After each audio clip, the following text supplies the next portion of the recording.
Mesdames et messieurs, bonsoir. Si la violence est la loi de l'humanité, l'avenir appartient aux femmes, qui peuvent faire appel au cœur des hommes avec plus d'efficacité que l'être féminin. Quoi de plus normal pour le gouvernement du monde de se procurer du bien-être de la femme? Vous et moi savons tous que le cœur d'une femme est un océan de secrets. Loin de faire l'éloge de cette créature, mais l'humanité nous oblige à lui dérouler les tapis rouges, comme disait le chanteur sénégalais Ismaël Lo, que nous citons avec beaucoup d'humilité. Toutes les femmes sont des reines, et certaines sont plus que des reines. Au Tchad, qu'elle soit urbaine ou rurale, la femme tchadienne est au centre de toutes les préoccupations du gouvernement et de ses partenaires.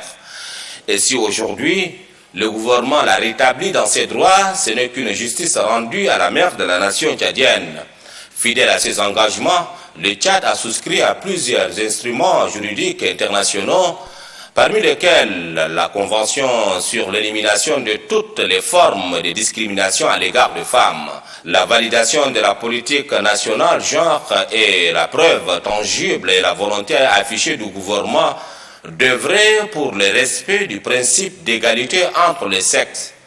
Avec la validation de ces documents, c'est une assurance incontestable pour les décideurs et les partenaires de regarder dans la même direction quand il s'agit de la promotion de la femme, car la politique nationale genre est consacrée par la Constitution de la 4e République en ses articles 13 et 14.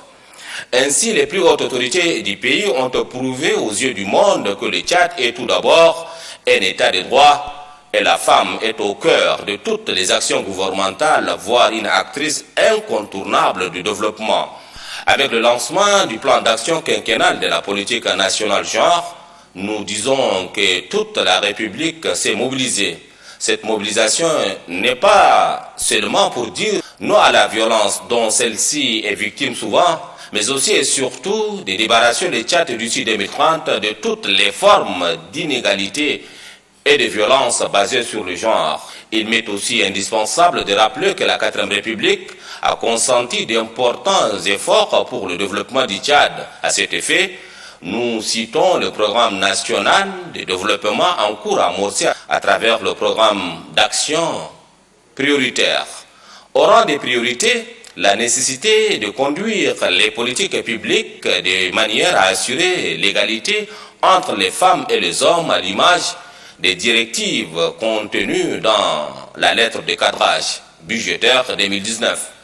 D'ici 2030, le Tchad sera un pays débarrassé de toutes les formes d'inégalité et d'iniquité de genre, de toutes les formes de violence. C'est une question, un engagement et de respect des principes. Les hommes et les femmes ont la même chance d'accès et de contrôle des ressources et censés participer de façon équitable au niveau des instances de prise de décision en vue d'un développement durable. C'est le vœu de chacun et de tous. Cependant, celle-ci doit respecter ses droits et devoirs vis-à-vis de son partenaire de toujours, j'ai nommé les maris. À lundi prochain.